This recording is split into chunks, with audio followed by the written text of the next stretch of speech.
नमस्कार दोस्तों, आप सभी का स्वागत है अपना चैनल हिंदी जंक्शन पे। मैं परवेश कुमार सिन्हा आपके समक्ष उपस्थित हुआ हूँ आज के वीडियो में।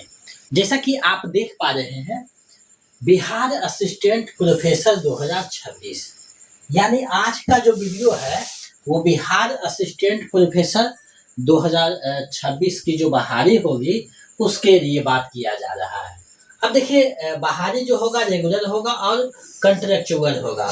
यानी रेगुलर जो प्रोफेसर है उनकी बहाली होगा, कॉन्ट्रैक्ट पे बेसिस पे होगा, यानी 2-3 साल के लिए जो होता है उसी के लिए ये जो देखिए नया नियमावली जो है बनी है।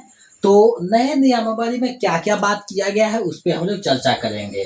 तो इसमें देखिए एलिजिबिलिटी क्राइटेरिया क्या है उस पर बात किया जाएगा, एग्जाम पैटर्न क्या है, सिलेबस क्या है, रिलैक्सेशन क्या है, एज लिमिटेड क्या है, ये सब पांचों बिंदु हैं, इस पे बात करेंगे। जैसा कि आप देख पा रहे हैं, न्यूनतम जो आयु है 21 वर्ष रखा गया है, अधिकतम 40 वर्ष है। अब देखिए ये जो है थोड़ा सा ज्यादा इसमें कमी कर दी गई है, क्योंकि आप देखते थे कि पहले जो है 55 वर्ष तक रहता था, तो ये जो कि 40 वर्ष तक कर दिया गया है, जो कि सही नहीं है। इस पे विचार करना चाहिए। और ये नया नियमावली बनी है, लगभग आपको माना जा रहा है कि ये लागू हो ही जाएगा, लेकिन बहुत सारे विरोध का सामना करना पड़ रहा है फिलहाल से ही, क्योंकि एज जो 40 वर्ष है वो 55 वर्ष तक होना ही चाहिए। क्योंकि कोई भी व्यक्ति 21 वर्ष तक पीएचडी नहीं कर पाता है। पीएचडी करते करते उसका जो है 30-35 वर्ष तो आराम से लग जाते हैं। तो ये 30-35 में पीएचडी ही होगा, कोई ज़रूरी नहीं कि वैकेंसी आ ही जाएगा। तो ये 40 वर्ष जो है इसमें छूट मिलना चाहिए। आगे बात करेंगे। तो आज का जो वीडियो है खास है, पूरे अच्छे से देखिएगा, समझिएगा, क्योंकि आगे हो सकता है आप भी असिस्टेंट प्रोफेसर का सपना देख रहे होंगे। तो अंत तक बने रहना है। अगर पहली बार चैनल पे आए हैं तो सब्सक्राइब कर दीजिएगा, क्योंकि हिंदी की तैयारी के लिए बेहतरीन सामग्री यहाँ पे हिंदी जंक्शन पे उपलब्ध की गई है। अगर आप पहली बार हैं तो सब्सक्राइब कर दीजिएगा।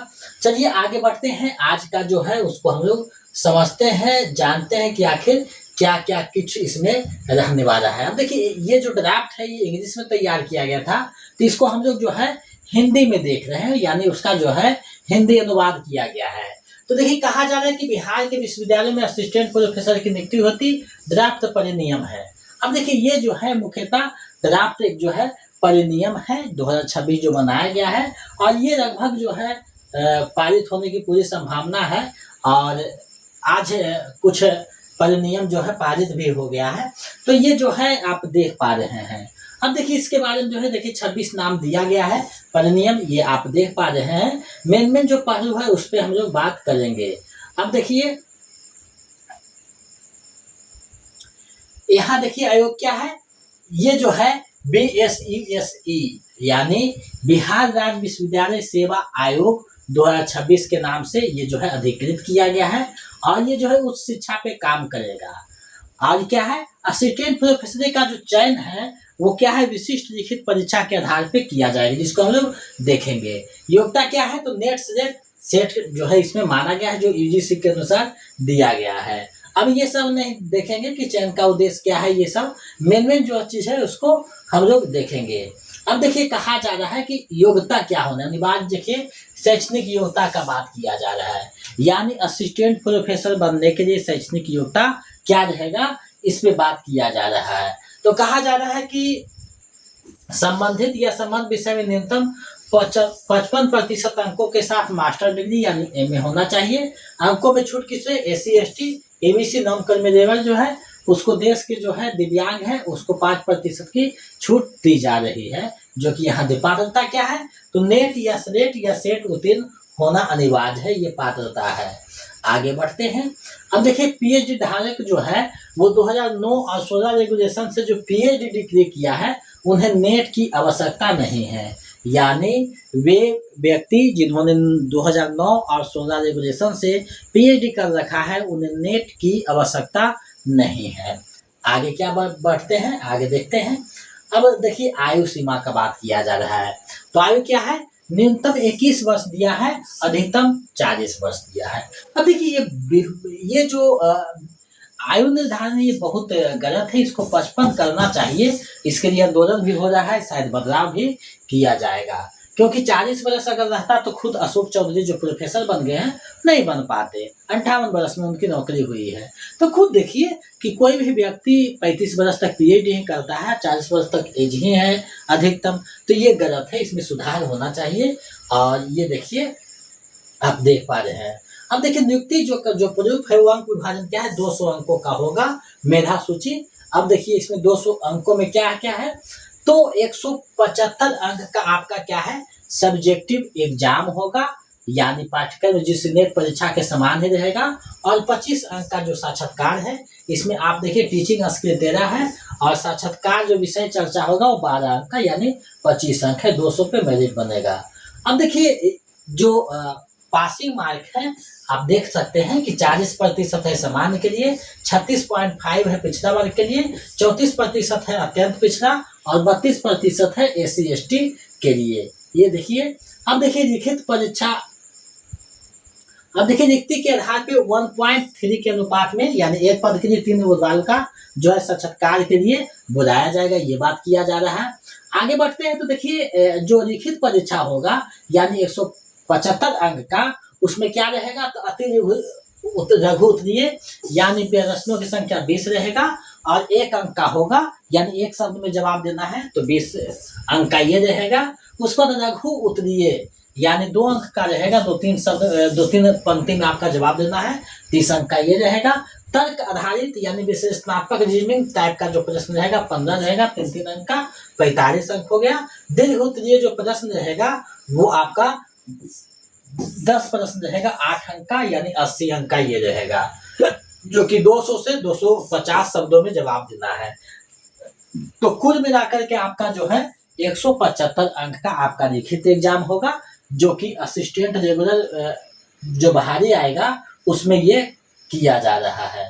अब देखिए मानदेय ये सब जो है बेसिक डीए केवल ये सब दिया जाएगा, और एपीआई स्कोर 100 अंक प्लस साक्षात्कार ये अनुबंध के आधार पे किया जा रहा है, यानी जिसका कॉन्ट्रैक्ट पे, यानी जिसको कहते हैं ना गेस्ट प्रोफेसर का बाहरी होगा, उसका जो है 100 अंक के होगा। अब उसके बारे में हम लोग देख लेते हैं। अब देखिए जो गेस्ट प्रोफेसर होगा, जैसे आप देख रहे हैं अनुबंध नियुक्ति, यानी जो गेस्ट प्रोफेसर का नियुक्ति होगा वो आप देख रहे हैं पीएचडी डिग्री के लिए 11 अधिकतम अंक है, जेआरएफ के लिए 11 है, और नेट बिना जेआरएफ के 8 है, यानी अधिकतम आपका 22 अंक हो जाएगा, और पीएचडी नेट अगर रहेगा तो 19 अंक हो जाएगा।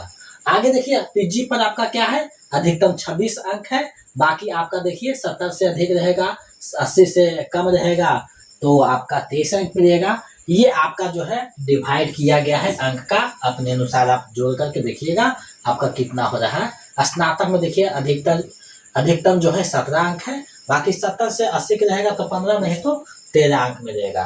आप देखिए इंटरमीडिएट में जाइएगा तो ये जो है आपका 13 अंक का है, 100% में आपका जितना प्रतिशत है उसको डिवाइड करके यहाँ पे जो है निकाला जाएगा, अधिकतम 13 मिलेगा, और यहाँ अधिकतम 10 मिलेगा। इसके बाद 12 अंक देखिए यहाँ भी जो है आपका टीचिंग स्किल और साक्षात्कार यहाँ भी मायने रखता है। यानी अगर देखा जाए तो जो नियमित नियुक्ति होगा उसमें 175 का एग्जाम होगा, 25 का जो है इंटरव्यू होगा, यानी कुल मिलाकर 200। और अगर जो आपका है अनुबंध के आधार पे होगा तो 100 नंबर आपका जो है मेरिट पे जो है आपका होगा, यानी नेट पीएचडी जेआरएफ क्या है उसके अनुसार तय किया जाएगा। और अब जो आवेदन देंगे तो उसमें प्राथमिकता को दिया जाएगा, यानी आप अपने चुनिएगा कि फर्स्ट यूनिवर्सिटी कौन सा है, सेकंड क्या है, उसके बाद जो है आपका सिलेक्शन उसी के आधार पे होगा। तो ये देखिए आपका नया नियमावली लगभग तैयार है, आप इसको क्लियर मानिए। एज जो है वो 40 से 45 करेगा, 50 करेगा या 55, देखिए क्या होता है, आंदोलन इसके लिए चल रहा है। तो ये बिल्कुल गलत है, 40 नहीं होना चाहिए, उसमें सुधार होनी चाहिए। बाकी आप लोग खुद देख रहे हैं, तो आप अगर असिस्टेंट प्रोफेसर बनने का सपना देख रहे हैं तो आपके ये सपना जो है साकार होने वाला है, क्योंकि जल्द ही बहाली होगा। क्योंकि 211 जो है नव स्थापित यानी डिग्री कॉलेज की स्थापना किया गया है, यानी ब्लॉक लेवल पे जो डिग्री कॉलेज की 211 स्थापना किया गया है।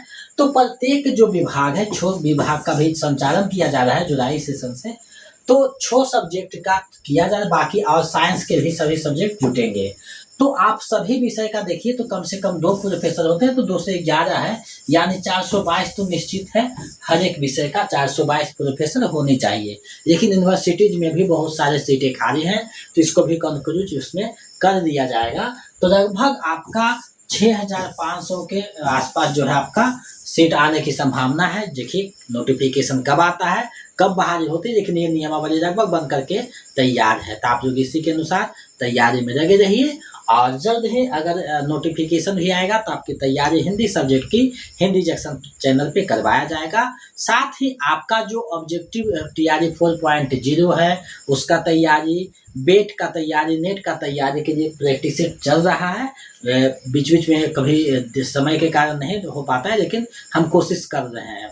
तो आप लोग हिंदी जंक्शन पे अपना जो है तैयारी कीजिए। साथ ही अगर 4.0 की तैयारी में आप अगर बैठना चाहते हैं तो आपका क्या है, ये जो एक 50 सेट का बुक है वो आप अवेलेबल है। आप लोग हमारे नंबर 7261815307, इस पे आप जो है 299 पुस्तक का है, 50 रुपया डिलीवरी चार्ज है, बराबर 349 रुपया आप पेमेंट कर दीजिएगा, और उसका स्क्रीनशॉट भेज करके पूरा पता अपना पिन कोड के साथ दे दीजिएगा, तो हम आपके एड्रेस पे पुस्तक भेज देंगे। तो आप लोग जल्दी करें, क्योंकि ये किताब जो है लिमिटेड है, तो आप लोग इसको पेमेंट करके परचेज कर सकते हैं। 50 सेट का ये 4.0 का जो है सेट है, यानी 50 सेट इसमें शामिल है, जिसमें टीआरई 1.3 तक जो है पूरा सेट, यानी 9 सेट लगभग ये है प्रीवियस, बाकी 41 आपका सेट है।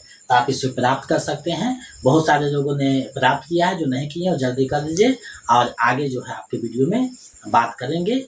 तो आज के लिए बस इतना ही, आपसे विदा देते हैं। जय हिंद।